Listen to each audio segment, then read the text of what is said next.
ਵਾਲਿਆਂ ਨੂੰ 29 ਮਈ ਨੂੰ ਗੋਲੀਆਂ ਮਾਰ ਕੇ ਕਤਲ ਕਰ ਦਿੱਤਾ ਗਿਆ ਸੀ। ਇਸ ਮਾਮਲੇ ਦੀ ਜਾਂਚ ਕੀਤੀ ਜਾ ਰਹੀ ਹੈ। ਕਈ ਪੱਖਾਂ ਤੋਂ ਪੁਲਿਸ ਇਸ ਮਾਮਲੇ ਦੀ ਜਾਂਚ ਕਰ ਰਹੀ ਹੈ। ਦੱਸਣਾ ਇਹ ਵੀ ਬਣਦਾ ਹੈ ਕਿ 4-5 ਰਾਜਾਂ ਦੀ ਪੁਲਿਸ ਇਸ ਮਾਮਲੇ ਦੀ ਜਾਂਚ ਦੇ ਨਾਲ ਜੁੜੀ ਹੋਈ ਹੈ।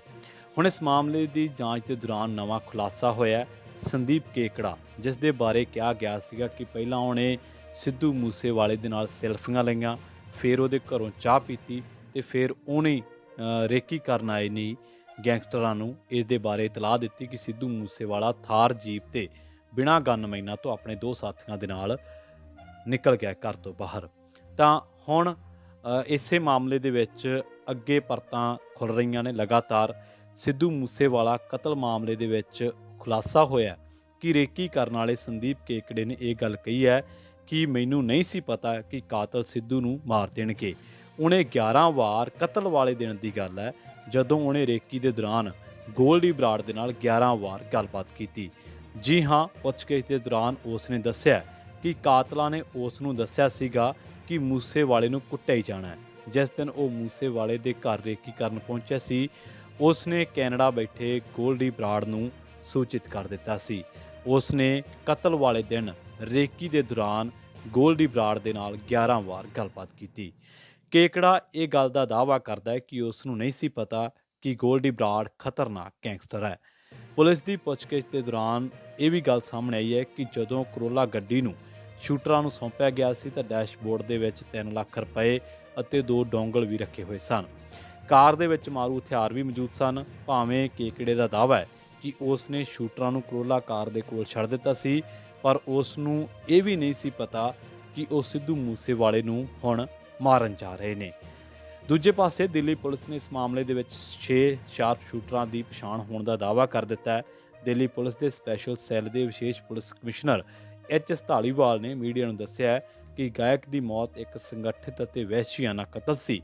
ਉਹਨਾਂ ਦੱਸਿਆ ਕਿ ਮੁਲਜ਼ਮ ਮਹਾਕਾਲ ਤੋਂ ਕੀਤੀ ਗਈ ਪੁੱਛਗਿੱਛ ਦੇ ਦੌਰਾਨ ਇਹ ਗੱਲ ਸਾਹਮਣੇ ਆਈ ਹੈ ਕਿ ਮਹਾਰਾਸ਼ਟਰ ਦੇ 2 ਨਿਸ਼ਾਨੇਬਾਜ਼ਾਂ ਸੰਤੋਸ਼ ਜਾਦਵ ਅਤੇ ਨਵਨਾਥ ਸੂਰਿਆਵੰਸ਼ੀ ਨੂੰ 3,50,000 ਰੁਪਏ ਦਿੱਤੇ ਗਏ ਸਨ।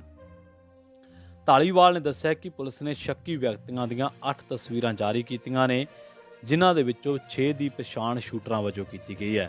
ਕਤਲ ਦੇ ਵਿੱਚ 4 ਦੀ ਭੂਮਿਕਾ ਬਾਰੇ ਪੁਲਿਸ ਪੂਰੇ ਕੌਨਫੀਡੈਂਸ ਦੇ ਵਿੱਚ ਹੈ। ਇਸ ਤੋਂ ਪਹਿਲਾਂ ਦਿੱਲੀ ਪੁਲਿਸ ਨੇ ਦਾਅਵਾ ਕੀਤਾ ਸੀਗਾ ਕਿ ਗੈਂਗਸਟਰ ਲਾਰੈਂਸ ਬਿਸ਼ਨੋਈ ਇਸ ਕਤਲ ਦਾ ਮਾਸਟਰਮਾਈਂਡ ਸੀ। ਇਸ ਹਫ਼ਤੇ ਦੀ ਸ਼ੁਰੂਆਤ ਦੇ ਵਿੱਚ ਗੋਲੀਬਾਰੀ ਦੇ ਨਾਲ ਸੰਬੰਧਿਤ ਇੱਕ ਦੋਸ਼ੀ ਸਿੱਧੇਸ਼ ਹੀਰਾਮਨ ਕਾਂਬਲੇ ਉਰਫ ਮਹਾਕਾਲ ਮਹਾਰਾਸ਼ਟਰ ਦੇ ਨਾਲ ਇੱਕ ਸੰਯੁਕਤ ਆਪਰੇਸ਼ਨ ਦੇ ਵਿੱਚ ਸੰਗਠਿਤ ਅਪਰਾਧ ਕੰਟਰੋਲ ਦੇ ਐਕਟ ਦੇ ਤਹਿਤ ਪੁਣੇ ਤੋਂ ਮਹਾਕਾਲ ਨੂੰ ਗ੍ਰਿਫਤਾਰ ਕੀਤਾ ਗਿਆ ਸੀ। ਫਿਲਹਾਲ ਹੁਣ ਇਸ ਕੇਸ ਦੀਆਂ ਲਗਾਤਾਰ ਪਰਤਾਂ ਹੋਰ ਵੀ ਖੁੱਲ੍ਹ ਰਹੀਆਂ ਨੇ, ਪਰ ਦੱਸਿਆ ਜਾ ਰਿਹਾ ਹੈ ਗੱਲ ਇਹ ਵੀ ਸਾਹਮਣੇ ਆਈ ਸੀ ਕਿ ਕੇਕੜੇ ਨੂੰ ਰੇਕੀ ਕਰਨ ਲਈ 15,000 ਰੁਪਏ ਦਿੱਤੇ ਗਏ ਸਨ। ਇਸ ਤੋਂ ਪਤਾ ਇਹ ਲੱਗਦਾ ਕਿ ਬਹੁਤ ਪਿੱਛੇ ਸਮੇਂ ਤੋਂ ਹੀ ਸਿੱਧੂ ਮੂਸੇਵਾਲੇ ਨੂੰ ਕਤਲ ਕਰਨ ਦੀਆਂ ਸਕੀਮਾਂ ਘੜੀਆਂ ਜਾ ਰਹੀਆਂ ਸਨ ਔਰ ਇਸ ਵਾਰਦਾਤ ਨੂੰ ਅੰਜਾਮ ਦੇਣ ਦੇ ਲਈ ਹੁਣ ਤੱਕ ਸ਼ਾਇਦ ਲੱਖਾਂ ਰੁਪਏ ਖਰਚੇ ਗਏ ਹੋਣਗੇ।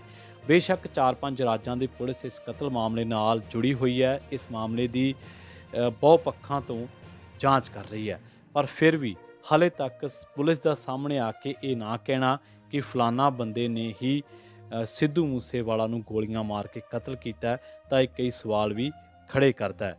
ਬੇਸ਼ੱਕ ਉਸ ਦੇ ਪਿਤਾ ਨੇ ਇਹ ਗੱਲ ਕਹੀ ਸੀ ਕਿ ਅਸੀਂ ਹੁਣ ਥੋੜ੍ਹਾ ਸਮਾਂ ਜ਼ਰੂਰ ਦਿਆਂਗੇ, ਪਰ ਜੇਕਰ ਇਸੇ ਤਰ੍ਹਾਂ ਹੀ ਜਾਂਚ ਚੱਲਦੀ ਰਹੀ ਤਾਂ ਸ਼ਾਇਦ ਉਹਨਾਂ ਦੇ ਵੀ ਸਬਰ ਦਾ ਜਿਹੜਾ ਬੰਨ੍ਹ ਹੈ ਉਹ ਟੁੱਟ ਸਕਦਾ ਹੈ।